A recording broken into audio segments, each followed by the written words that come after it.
Claudia Paz y Paz es una de las defensoras de derechos humanos más reconocidas en el mundo.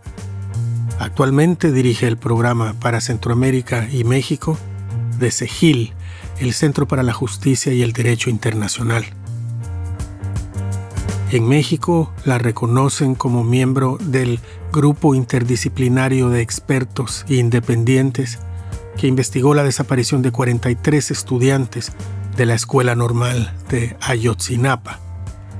Sus investigaciones llegaron a conclusiones distintas que las ofrecidas por las autoridades mexicanas, y el gobierno de ese país decidió terminar el acuerdo antes de que la investigación concluyera.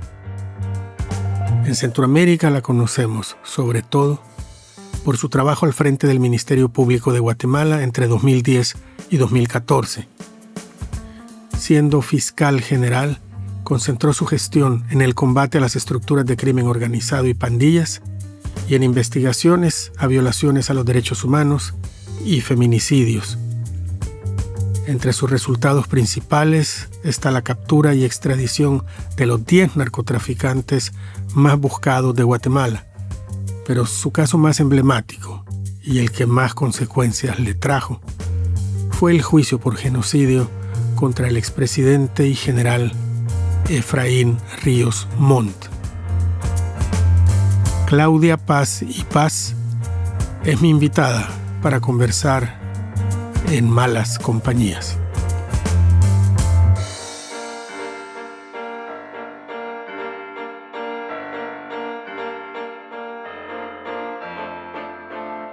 Soy la segunda de 4 hermanas. Mi papá trabajaba como ingeniero, mi mamá fue maestra toda la vida. Estudié Derecho en la Universidad Rafael Landívar. Entré a trabajar muy, muy joven en la Oficina de Derechos Humanos del Arzobispado de Guatemala. Creo que eso moldeó mi carrera a ser defensora de derechos humanos. Y tuve la posibilidad de ir a estudiar a España con una beca de la ESID. Y ahí estudié Derecho Penal y Derechos Humanos. Me doctoré creo que entré a la universidad en el 95, como en noviembre, diciembre de 1995. Tengo entendido, Claudia, corregime un poco, que en esa familia en la que creciste, era una familia que, digamos, que simpatizaba con los vientos de cambio en Guatemala y que eso también fue parte de tu formación, ¿es correcto esto? Sí, la familia de mi papá, mi abuelo como yo, y creo que por eso me empujaron en casa a estudiar Derecho, era abogado. Y mi tío abuelo también era abogado y ambos fueron parte del gobierno de Guatemala después de 1944, cuando derrocaron al dictador, al general Ubico. Mi tío abuelo me parece que era ministro y mi abuelo fue un puesto similar al que luego yo ocupé, porque yo fui fiscal general y en aquel momento procurador general tenía los 2 cargos, y mi abuelo fue procurador general de la República de Guatemala. Y sin duda eso influyó mucho de nuestra mirada y yo diría, aunque puede sonar un poco pretencioso, de nuestro compromiso contra la injusticia a favor de los derechos humanos. Influyeron desde que era muy chica, ¿no? De la forma de ver el mundo y también de la familia de mi mamá, que hizo un enorme esfuerzo porque ellos eran de un pequeñito pueblo en Alta Verapaz, de que los hermanos, que eran un montón, 9 hermanos, fueran a la universidad, y también esa posibilidad para, pues, en esa época, aunque no era absolutamente inusual, no siempre las mujeres teníamos posibilidad de estudiar en una universidad y menos de ir a hacer un doctorado, una especialización afuera. Y cuando estás estudiando y entras a la oficina del arzobispado, estamos hablando, supongo, ya en los años del conflicto armado en Guatemala. Sí, sí, o sea, prácticamente toda mi vida de niña y de estudiante fue con la guerra. O sea, la paz se firma en el país cuando yo estoy ya estudiando en España el doctorado. Y eso, sin duda, marcó nuestras vidas en aquel momento. Yo recuerdo, yo era estudiante de la Landívar, como te dije, y pusieron una bomba, porque iba a dar una conferencia el único de los jesuitas que había sobrevivido. Entonces, fue tremendo y siempre, siempre era cuidarnos qué íbamos a decir, con cómo íbamos a hablar, con quién nos juntábamos. Era una preocupación enorme de mi papá y de mi mamá, que creo que por eso fui a una universidad privada, para evitar que fuera a la Universidad de San Carlos y estuviera un poco más protegida. Pero sí eran años muy dolorosos en el país y para mí lo que nos marcó más, creo, era esa cultura de silencio. Yo creo que escuché a las personas discutir libremente, no exagero, cuando estaba en el doctorado en España. Y yo decía: "Dios mío, ¿van a sacar la pistola en qué momento?". Puchiga, de repente pensé cómo nos parecemos los centroamericanos independientemente del país, ¿verdad? Sobre todo porque en esos años sí, lo del silencio yo creo que era transversal a toda Centroamérica. Pero te preguntaba por esos años en el arzobispado porque quienes no vivimos en Guatemala hemos sabido, o quienes estábamos más jóvenes en esa época, hemos sabido de las tremendas violaciones a los derechos humanos durante ese conflicto, cuando ese conflicto había terminado. Supongo que en el arzobispado, en la Oficina de Derechos Humanos, vos eso lo estabas viendo todos los días. Contanos un poquito cómo era eso. Quizás decir que Monseñor Gerardi, quien dirigía la Oficina de Derechos Humanos, pues tuvo una visión muy importante. Creo que siguiendo un poco los pasos de tutela legal en El Salvador y también de la Vicaría en Chile, de abrir una oficina de derechos humanos adentro de la iglesia, porque era, imagínate, estábamos hablando de la guerra, prácticamente no había libertad de expresión o de asociación en el país, las desapariciones forzadas, las ejecuciones estaban a la orden del día. En el área rural de Guatemala, bueno, sabemos que hubo genocidio, ya eran los años 90, pero las violaciones de derechos humanos seguían ocurriendo cotidianamente, cotidianamente. Entonces, Monseñor tuvo esa visión, abrió esa oficina, pero los abogadas, éramos todos muy jóvenes, apenas graduándonos de derecho. Yo no tendría más 25, 26 años en esa época. Lo miro para atrás y digo, bueno, por eso hacíamos todo lo que hacíamos, porque si hubiéramos tenido un poquito más de conciencia, tal vez habríamos actuado de otra forma. Y fue un espacio de formación muy importante, pero también de conocer más de cerca, entender qué era lo que había pasado, como bien decís, durante la guerra, porque en aquel momento ya se estaban haciendo algunas exhumaciones. Yo recuerdo una que a mí me marcó exageradamente, que fue la de Río Negro.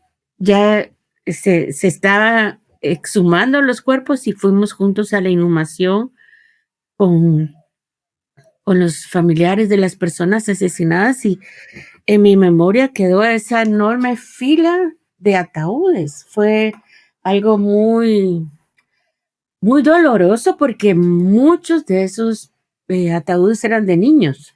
Esa masacre tuvo muchas víctimas que eran chiquitos, chiquitos y chiquitas que fueron asesinados y eso sí se quedó grabado en mi mente, en mi corazón. Y es una tragedia eso que pasó en Baja Verapaz, en Rabinal, en Guatemala, porque todas esas masacres también estaban vinculadas con una hidroeléctrica, con un proyecto extractivo.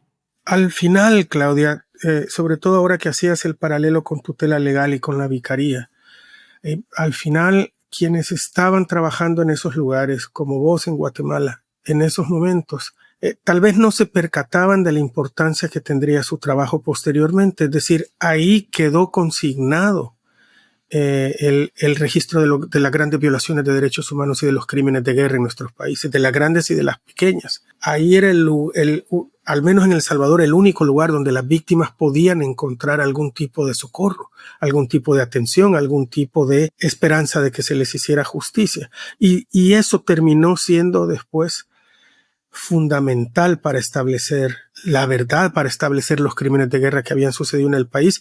Y en Guatemala, de alguna manera, fue tan similar que curiosamente, terriblemente, el destino de Monseñor Gerardi no fue distinto al de Monseñor Romero, ¿verdad?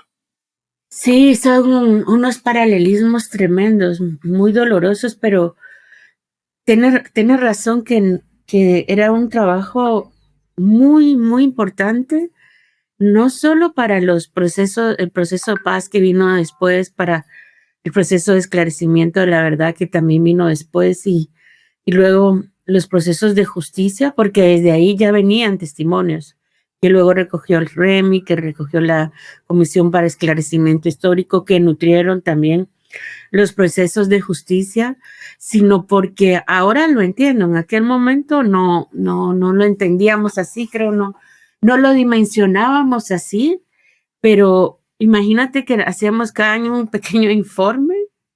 Yo creo que ni siquiera era de verdad impreso, sino solo lo imprimimos en impresora, o tal vez ya los últimos sí tenían alguna mejor impresión, haciendo un recuento de las violaciones de derechos humanos y cómo eso permitía tener una narrativa alternativa al silencio que había en los medios, que en aquel momento, como decía, no había realmente libertad de expresión, y a las narrativas desde el Estado.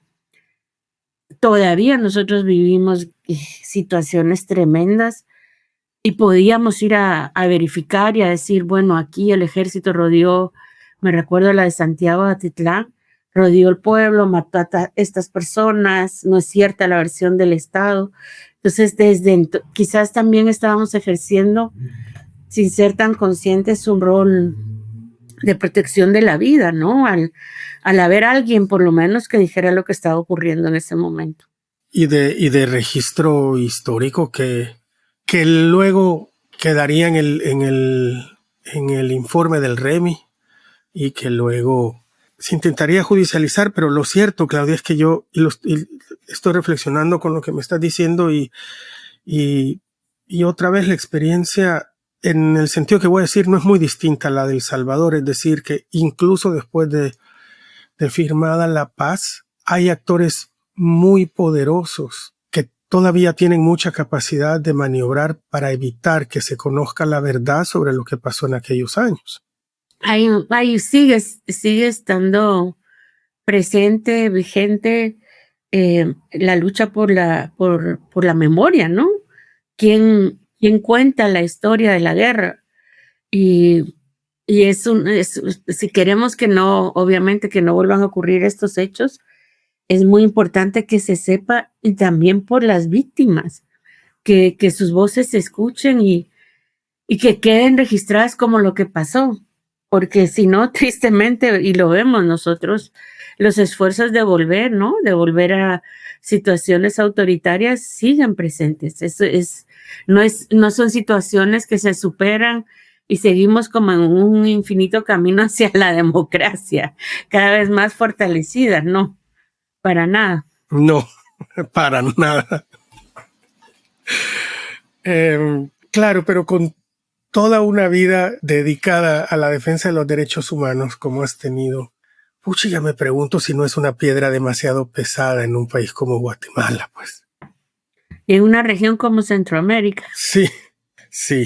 Pues sí, parece que logras dar un paso hacia adelante con mucho esfuerzo y de pronto las cosas dan 2 pasos para atrás, ¿verdad?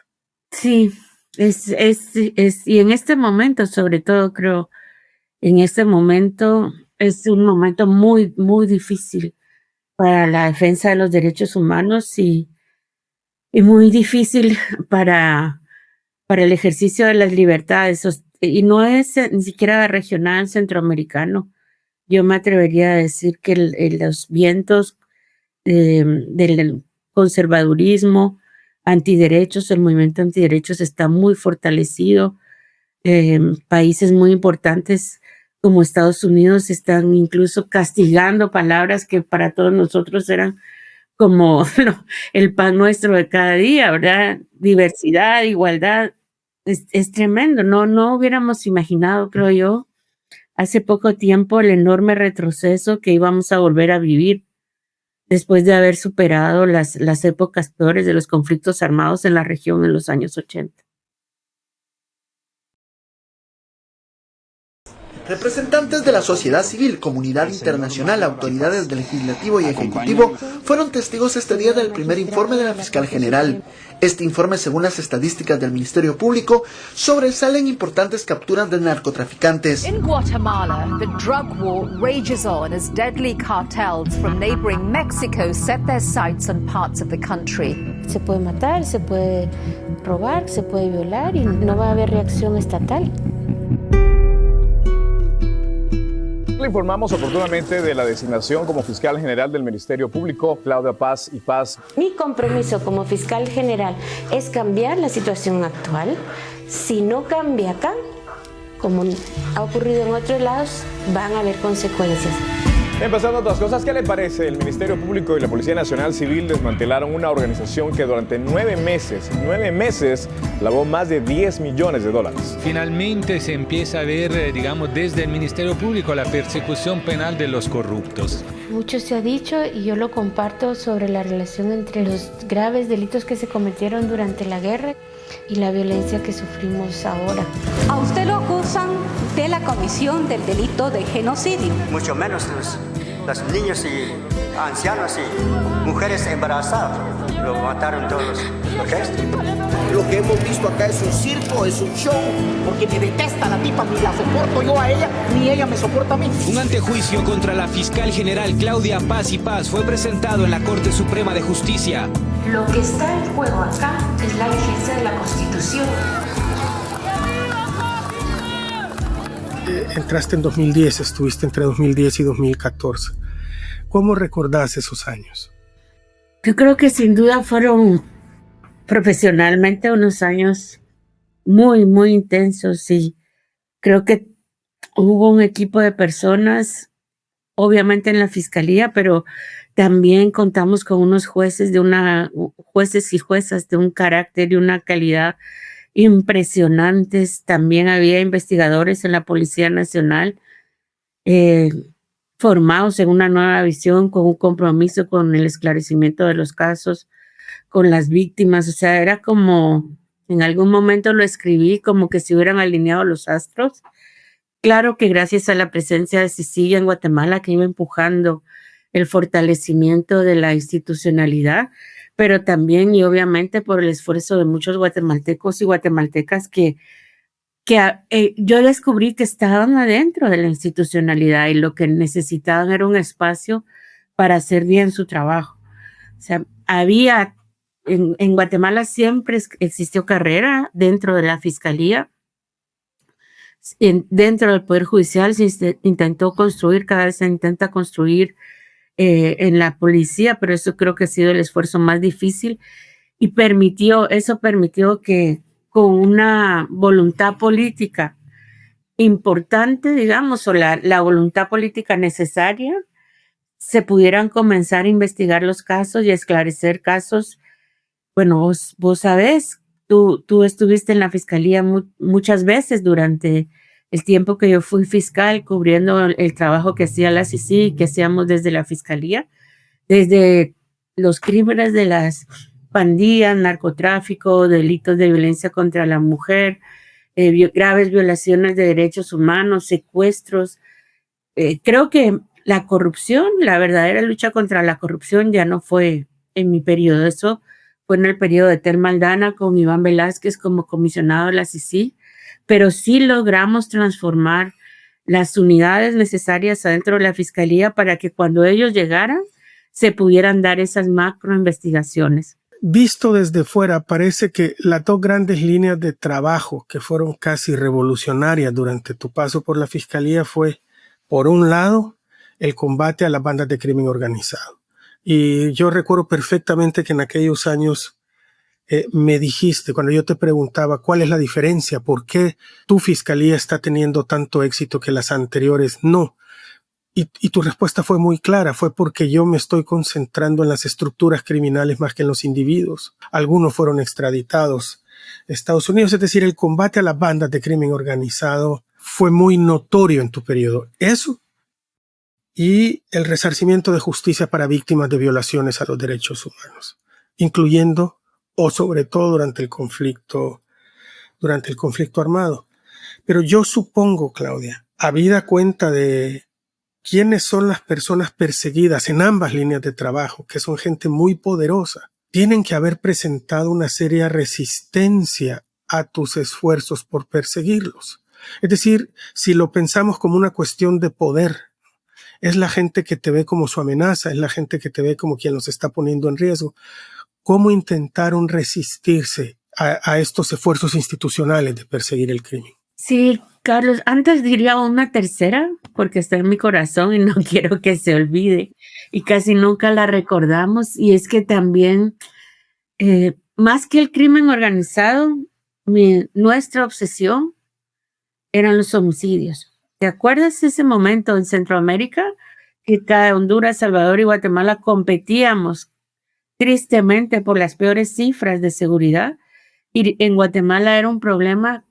Todos los días habían asesinatos terribles. Entonces, ahora vuelvo para ahí por los homicidios, y eso de los homicidios, obviamente, si empiezas a investigarlos, jamás en un plan nuestro de persecución penal estratégica decía combatir el narcotráfico, era combatir los homicidios, pero comienzas por los homicidios, obviamente, llegas a estos grupos de poder que mencionas, que eran las bandas de pandillas, por un lado, en las zonas urbanas de extorsiones y asesinatos, obviamente, vinculados a las extorsiones, y en las zonas fronterizas, el crimen organizado, narcotráfico. Y lo que te decía un tercero es el trabajo que hicimos en la Fiscalía de la Mujer contra la violencia de género para reducir los femicidios y también atajar la violencia contra la mujer, que era y sigue siendo uno de los delitos más denunciados. Y paradójicamente, volviendo a tu pregunta, Carlos, tú dirías, fue el narcotráfico, ¿no? Ellos eran los grandes capos que siempre aparecen con unos poderes impresionantes, infiltrados, y eso sí es cierto, hasta las más altas esferas del Estado. Sí, soy tremendamente honesta, sí tenían desafíos. Obviamente asesinaron a un colega fiscal, o sea, nos tocaron los Zetas. Era algo muy duro, muy difícil, pero sí, se podía hacer, sobre todo se podía hacer y se hizo. Creo que las estructuras más fuertes de poder fueron cuando investigamos las graves violaciones de derechos humanos, porque ahí no solo íbamos a exmilitares y sus familias, ¿verdad? Sus grupos afines, sino parte de la élite económica. Sobre la fiscal general Claudia Paz y Paz pesa otra solicitud de antejuicio. Hoy fue presentada por personeros de la Fundación contra el Terrorismo. Nunca autoricé, nunca firmé, nunca propuse, nunca ordené que se atentara contra una raza, una etnia o una religión. Estamos investigando al ex jefe de Estado, Efraín Ríos Montt, por genocidio, y estábamos muy concentrados. Sabíamos que era un caso muy, muy difícil. Sabíamos que iba a ser mucha resistencia, entonces como que tratamos de hacerlo. Vamos a ir contra los más altos responsables por los más graves crímenes, pero sin saberlo, sin estar conscientes, hubo otros que se sintieron aludidos, me imagino. Y esa fue la peor resistencia que enfrentamos. Recordarás que una vez condenado, la sentencia condenatoria en contra de Efraín Ríos Montt por el delito de genocidio contra el pueblo Xil, hubo un comunicado del CACIF en pleno, pidiendo que ese juicio se anulara. O sea, ¿por qué se dieron por aludidos? Es una reflexión que sostengo hasta el día de hoy. No había investigación en ese momento contra ellos. Y creo que ahí es cuando entiendes esa historia, ¿no? Esa triste historia de Guatemala y cómo parte de las élites económicas han ejercido el poder con parte de las élites políticas del país. Pero fíjate que también recuerdo otra cosa. Recuerdo cuando fui a cubrir ese juicio, haber visto a esos centenares de Ixíles con sus vestidos tradicionales en la sala, viendo con la cabeza en alto y hacia abajo a su victimario. Recuerdo esa imagen como una imagen muy poderosa que se me quedará grabada para siempre. Por fin eran ellos los que ponían el dedo acusador contra el otro. Es decir, fue una restauración de dignidad automática con el simple hecho de celebrar el juicio. Después podemos hablar de lo que pasó después, de cómo los han insultado, después podemos hablar de eso, pero ese momento tan cargado de emociones, tan digno para las víctimas, esa es la expresión, Claudia. Y lo quiero empatar con otra imagen. Yo no sé si te acordás, pero en tu último día en la fiscalía te fuimos a entrevistar, José Luis Sanz y yo, y salimos contigo de la fiscalía, es decir, cerramos la oficina contigo. Y cuando saliste del edificio, te estaban esperando muchos indígenas con un fuerte aplauso muy emotivo. A algunos se les salían las lágrimas, otros te pedían que no te fueras. No solo habían indígenas, había muchas otras personas que estaban en esa situación, pero toda esa emoción que vi en la sala la volví a ver ese día afuera del edificio de la fiscalía, de esa gente aplaudiéndote, de alguna manera reconociéndote y agradeciéndote tus esfuerzos por hacerles justicia. Eso no es poca cosa, pues. No para nada. Creo que siempre asumir un puesto como fiscal general en Guatemala, imagínate, en aquellos años que teníamos 44 homicidios por cada 100,000 habitantes, y era una institución enorme, o sea, era una responsabilidad definitivamente la más grande que he tenido en mi vida, en un cargo de esa naturaleza, y yo entré con mucho temor, y mi mayor temor es cómo voy a salir. O sea, no, más allá de mi buena voluntad, había muchos desafíos internos y externos, estábamos hablando hace un momentito de esos, que podrían haber, sin querer, ocasionado el fracaso de toda la gestión. Entonces, yo veo y recuerdo ese día, claro que sí, las personas afuera tenían muchas flores, y lo recuerdo con mucha emoción y con mucho cariño y con mucho orgullo, de que, no sé, quizás tuve la suerte de tener muchas personas a mi alrededor que conocían bien a la institución y tenían ese compromiso, y lograr hacer también muchas conexiones hacia afuera, ¿no? Para que siempre poder estar enterados de qué era lo que estaba pasando y que se logró, ¿no? Y no quiero minimizar ese momento, porque no es poca cosa que una persona que ha servido casi 3 años y medio, llegó a ser el tiempo que estuve en la fiscalía, pueda salir con el cariño de las personas a las que tenía que servir.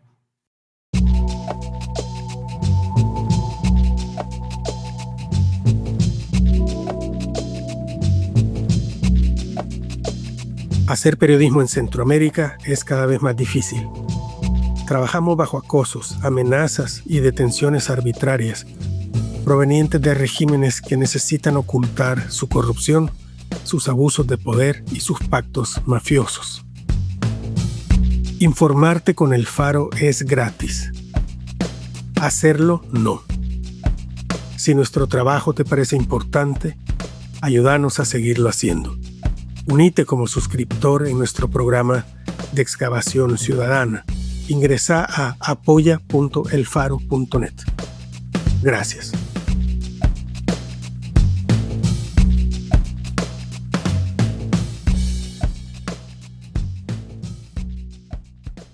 Pero por supuesto que habías tocado muchos salones de gente poderosa. Hace un rato me decías, curiosamente, la mayor resistencia vino de esos exmilitares, de esa gente con más poder de las élites guatemaltecas, digamos tradicionales, económicas y militares.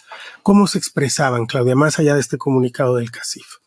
Esa era una forma en la que se expresaba esta resistencia. Luego apareció otro personaje, que es este señor Méndez Ruiz, con una columna en el periódico, y luego eran páginas completas acusándome a mí, a mi hermana y a mi papá, a toda mi familia que habían estado militando en la guerrilla.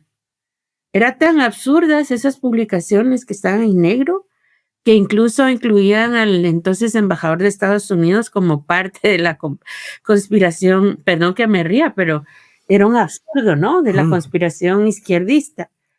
Y eso obviamente eran amenazas contra mí, amenazas contra mi familia, amenazas contra las personas que trabajaban conmigo. En la radio había un programa a las 3 de la tarde, ya no recuerdo el nombre, todos los días era acusarme de cosas absurdas, insólitas, tremendas contra mí, contra mi familia, cosas que nos podrían hacer mucho daño. Y por supuesto con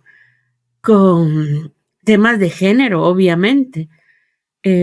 Mucha misoginia, sí. Tremendo. Mi esposo y yo decidimos que era mejor salir un tiempo. Por muchas razones, ¿no? Yo no me sentía bien, prefería estar en España. Estuve en España unos meses y luego fui a Estados Unidos. Pero más que un tema de seguridad física, yo temía un tema de criminalización. Y así fue.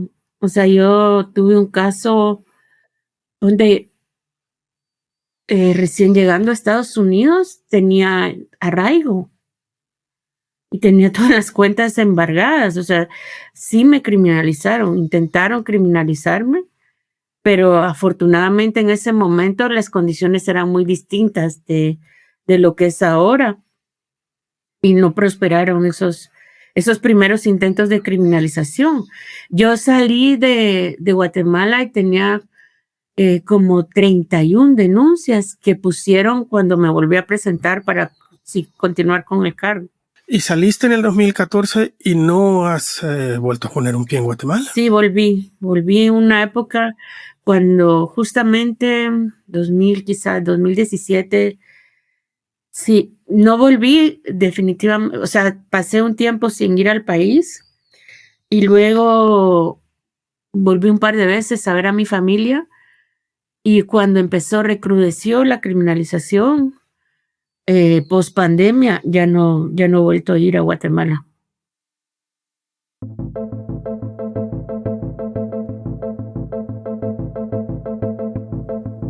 Guatemala ingresó al siglo XXI al borde de convertirse en un estado fallido, o según algunos ya lo era, debido a la penetración del crimen organizado en las instituciones estatales. Este fenómeno se evidenció dramáticamente con el asesinato de los diputados salvadoreños del Parlacen, un crimen cometido por agentes élite de la policía guatemalteca que a su vez fueron asesinados la misma noche de su detención adentro de una prisión de máxima seguridad. En ese momento parecía imposible imaginar una salida para un país capturado por redes criminales. Con la llegada de la CICIG y una clara voluntad política, Guatemala experimentó importantes cambios institucionales y logró lo impensable. Desde el resto de la región observábamos con esperanza lo que allí ocurría. Lo percibíamos como una demostración concreta de que, incluso en los contextos más oscuros, es posible una transformación positiva. Las cifras de homicidios de El Salvador y Honduras eran igualmente alarmantes, aunque en contextos distintos. Y por eso lo que sucedía en Guatemala se vivía con emoción. Claudia Paz y Paz fue protagonista de esa primavera. Una primavera democrática y judicial que duró aproximadamente una década. Pero 10 años después, somos testigos de un retroceso amplio y del desmantelamiento de muchos de los avances que entonces se habían alcanzado.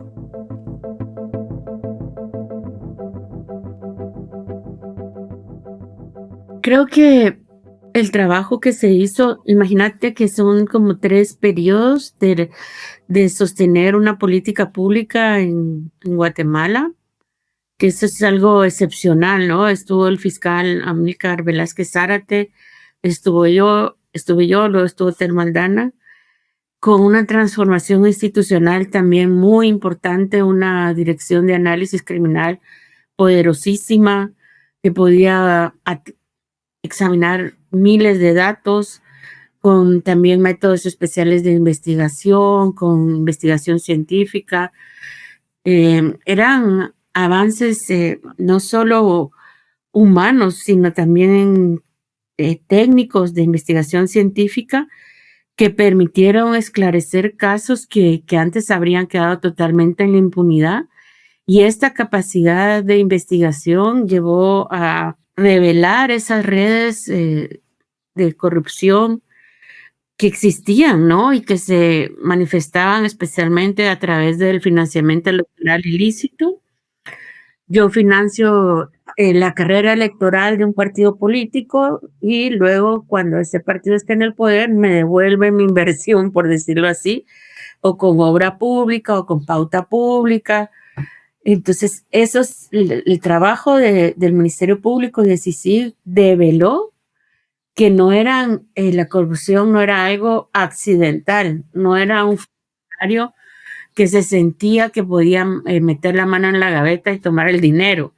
Era algo consustancial a la forma de hacer la política en Guatemala y que no solo incluía la parte política, que es la que siempre vemos, que es la corrompida, incluía también al gran corruptor, que eran las fortunas que tenían ese dinero para poder invertir en financiamiento electoral ilícito y luego hacerse de ese dinero a construcción de carreteras, propaganda del Estado, medicinas. O sea, era una cosa incrustada a todo nivel y en todo el Estado. Cuando esos casos comenzaron a salir a luz de gran corrupción, creo que hubo un pacto de estas personas que se estaban viendo afectadas de no más, y ellos se aliaron.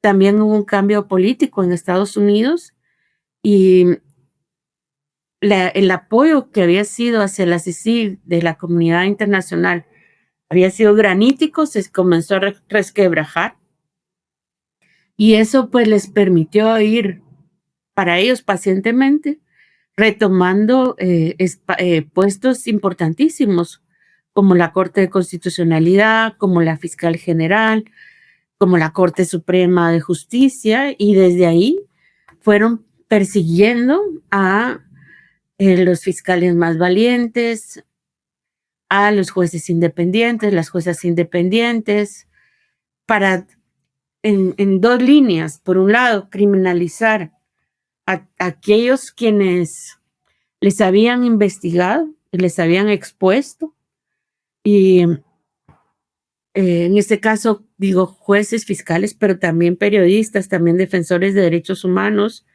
y por el otro lado, tirar esos casos con los cuales se habían ido expropiados sus bienes, sus fortunas que se habían hecho a partir del delito, y también no solo recuperar sus bienes, sino también garantizarse la impunidad. Y en esas estamos ahora, justamente. Lo único es que como hubo un desafío hacia no un desafío, perdieron el Ejecutivo prácticamente con el resultado del proceso electoral del 2023, pues se ha sumado a esa lista de criminalizados a funcionarios de este gobierno, a miembros del partido, integrantes del partido oficial, a funcionarios del Tribunal Supremo Electoral, en este afán por parte de este pacto pro impunidad de mantener el control. Claudia, te lo pregunto de otra manera, porque te escuché decir antes, cuando hablábamos del caso Ríos Montt, que empezaron a reaccionar y que ustedes no se dieron cuenta porque estaban concentrados en investigar, en hacer la investigación. Pero por supuesto apareció este personaje Méndez Ruiz que ahora protagoniza, por no decir encabeza, este este proceso de desmantelamiento de los avances de esa época. ¿Qué crees, si ves para atrás, que ustedes pudieron o debieron haber hecho y que no se dieron cuenta y no hicieron para evitar esto que venía después? Creo que tuvimos que ir afianzando más. No, aquí estoy hablando más allá del periodo que yo fui fiscal general. Creo que tuvimos que, sobre todo la CICIG, que es muy distinta que una fiscalía, ¿no? La fiscalía tiene todo tipo de casos, tiene una carga mucho más grande y una menor capacidad de maniobra, por decirlo de alguna manera. Aunque nosotros siempre apostamos por la persecución penal estratégica y priorizar los casos más graves, e ir, como decía, ¿no? Y decías tú, contra las estructuras, contra las redes criminales. Creo que tuvo que haber permitido que se fueran consolidando las investigaciones y garantizando el resultado de esas investigaciones. Porque lo que la defensa hizo, aquí estoy hablando solo de la parte penal, pero hay más. La defensa hizo fue alargar los casos, ¿no? Alargar los casos y apostar a que era un ente que se iba a ir. Y luego, sin la CICIG, pues ir poco a poco revirtiendo todo esto.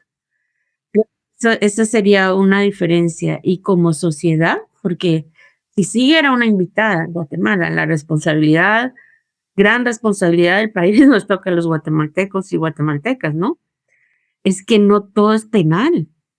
O sea, todos los huevos se pusieron en la canasta de las investigaciones y había todo otro sistema, por ejemplo, el sistema electoral, por decir otro, pero había muchas otras partes del Estado que se tenían que reparar.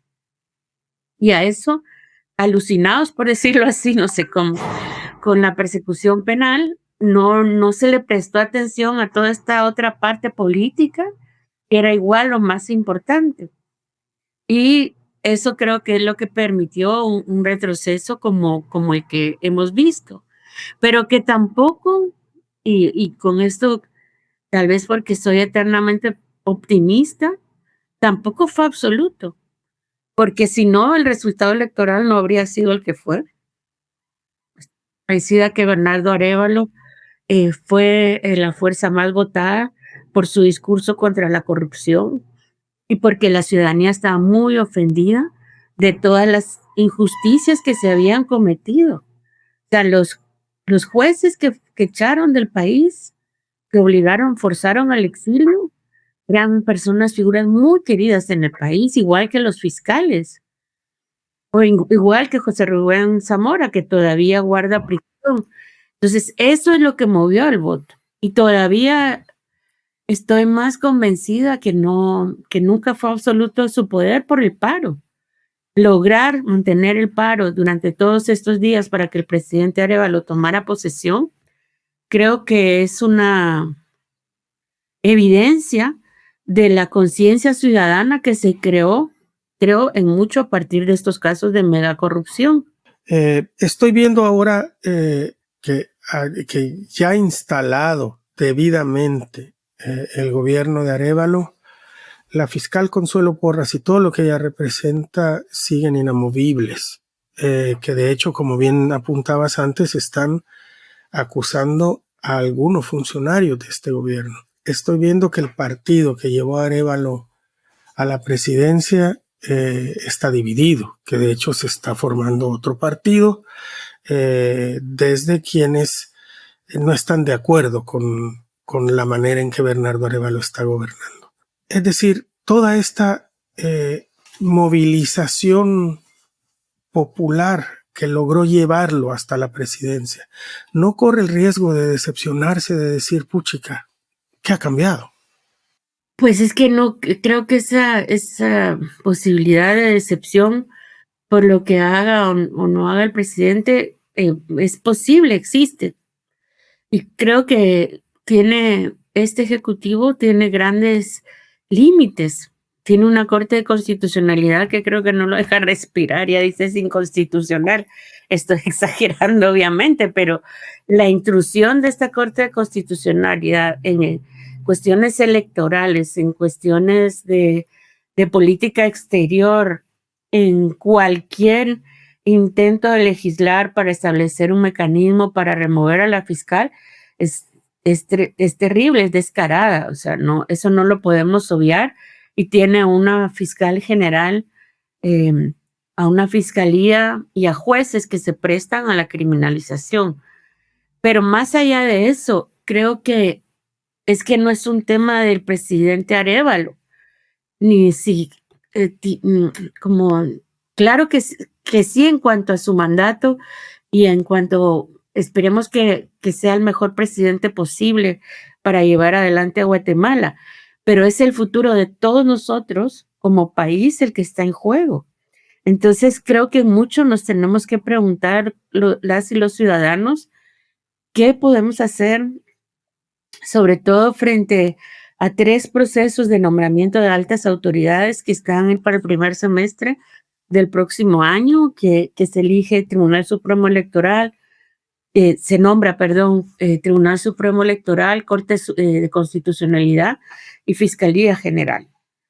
Es que eso tiene competencia el Ejecutivo, pero va mucho más allá del Ejecutivo, y del resultado de un buen o mal nombramiento, pues nos jugamos el destino del próximo de nuestro país. Te quiero leer una frase que a mí me parece lapidaria, de Severo Martínez Peláez en La Patria del Croyo, que fue escrita en 1970. Y dice: la colonia fue la formación y consolidación de una estructura social que no ha sido revolucionada todavía y a la que pertenecemos en muy considerable medida. 1970. En 2025 sigue siendo válida esta frase. Creo que ha habido cambios fundamentales en el país. Creo que la legitimidad que ganaron las autoridades ancestrales con la defensa del voto en 2023, pero que fue la cristalización también de algo que se ha gestado durante mucho tiempo, en el que el juicio por genocidio también creo que jugó una parte muy importante. Cambió eso porque no son digamos, en el caso del presidente Yamatei, un gobierno absolutamente deslegitimado, un gobierno absolutamente corrupto, la única voz legítima que existía en el país, y creo que por eso tanto las y los ciudadanos le siguieron, fueron las autoridades ancestrales. Entonces hay una nueva mirada hacia los pueblos desde la otra Guatemala, dijéramos la población mestiza, pero también desde su concepción como pueblos. Y hay una lucha mucho más articulada por un cambio en el país. Bien, finalmente toco lo de Ayotzinapa. Fuiste parte del grupo de expertos independientes, del grupo interdisciplinario de expertos independientes, el GIEI, que investigó hasta donde lo dejaron las autoridades mexicanas el asesinato de 43 estudiantes en Guerrero. Sus conclusiones, valga la redundancia, queda claro que su trabajo quedó inconcluso porque las autoridades les dijeron no más. ¿Qué pasó en Ayotzinapa? Es un caso tremendo y creo que hay una deuda aún con los padres y con las madres porque se sigue sin conocer el destino de la gran mayoría de los jóvenes, aunque sí se avanzó en la investigación de las responsabilidades y en el procesamiento de muchos de los responsables.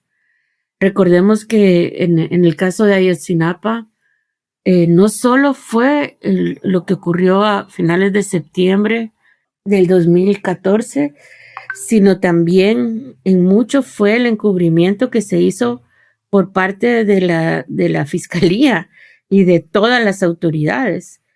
Y lo que nuestro trabajo demostró es que en el hecho en sí estaban involucrados no solo los policías municipales, sino estaban involucrados la Policía Estatal, la Policía Federal, la Procuraduría Federal y los militares. Había una red de narcotráfico de heroína. Eran millonarias las cantidades de heroína que se trasladaban hacia Estados Unidos en autobuses, y esa era como esa lucha por el territorio y por defender el territorio lo que había desatado, además de una serie de prejuicios históricos, obviamente, contra los estudiantes de la escuela, toda la violencia que se generó esa noche. Como todos estos niveles de autoridades que estaban involucrados en la desaparición de los 43 estudiantes y los asesinatos que ocurrieron esa noche, también todas estas autoridades, ahí incluyendo también a la Marina, estuvieron involucradas en el encubrimiento, en la elaboración de la mal llamada verdad histórica. Y cuando nosotros avanzamos en el esclarecimiento de este involucramiento de los militares, porque se logró que enviaran las escuchas telefónicas que se tenían en una investigación en Chicago en contra de los Guerreros Unidos, donde se mencionaba cómo el ejército funcionaba, no solo como viendo para otro lado, sino como prácticamente el brazo operativo armado de los Guerreros Unidos en la zona, hasta aquí llegó, no más. O sea, no se puede seguir investigando. Sacaron al fiscal especial que estaba a cargo de la investigación, y parte del grupo salió en un primer momento y luego salió el resto del grupo, pero no habían condiciones para realmente seguir avanzando en la investigación. Me parece terrible. Publicaste un artículo que publicamos en Opinión en El Faro, básicamente acusando al gobierno mexicano de obstaculizar las investigaciones del GIEI, pero queda claro que esa obstaculización cuenta con la aprobación del entonces presidente mexicano, que era Andrés Manuel López Obrador. Pero al final, Claudia, probablemente una de las cosas más terribles, y aquí meto también al equipo de antropología forense argentino que participó en los trabajos de exhumación también en Ayotzinapa, me puse a pensar en lo siguiente: el equipo de antropología forense argentino empezó su trabajo en los finales de los 70, principios de los 80 con la dictadura argentina, y medio siglo después sigue buscando desaparecidos en América Latina. Es decir, en América Latina sigue habiendo masas de desaparecidos. En México ya van 100,000 solo de la guerra contra el narcotráfico. Y por eso te decía hace un rato, parece que todas estas fuerzas, todas estas personas como tú, dedicadas a la defensa de los derechos humanos, a buscar justicia para las víctimas, parece que cuando logran dar un paso, vienen otros para atrás, que al final no hemos encontrado cómo salir de estos círculos de dominación, de poder, de injusticia para los más débiles. No sé si yo estoy siendo demasiado pesimista, y tú, que sos la que ha vivido todos estos procesos, sos más optimista que yo, como suele ser. Sí, a veces parece que es la de Sísifo, ¿verdad? Llega hasta la cima solo para volver a empezar. Pero es un proceso. No, yo tengo la esperanza, en serio, la creencia que retrocedes, pero no volvés al punto anterior. Estás en otro lugar.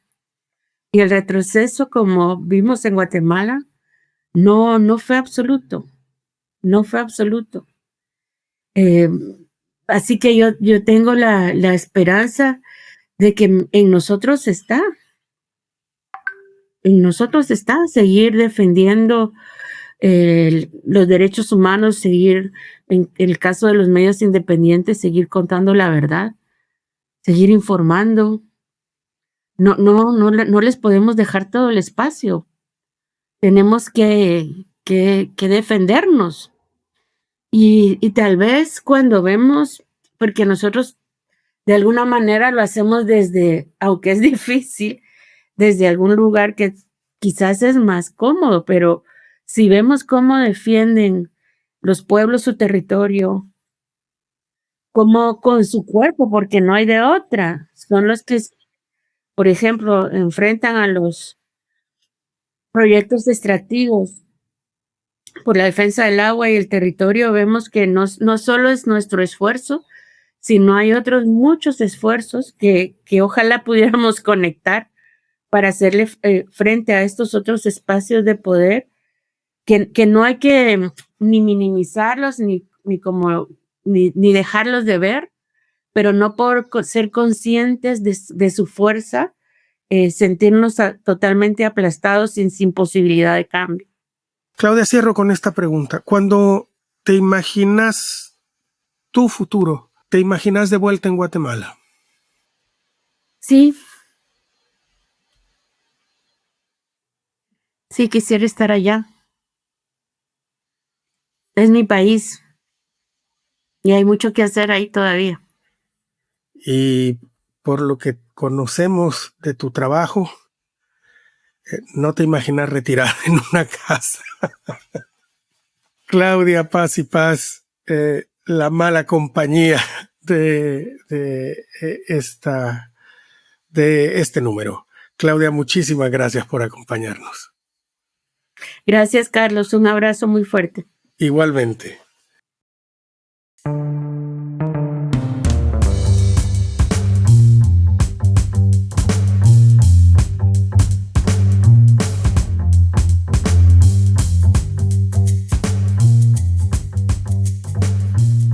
Escucha y suscríbete a El Faro Audio en Spotify, Apple Podcasts o iHeartRadio.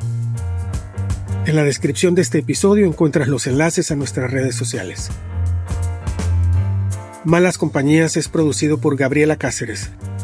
La producción de sonido y música es de Omnium. Soy Carlos Dada.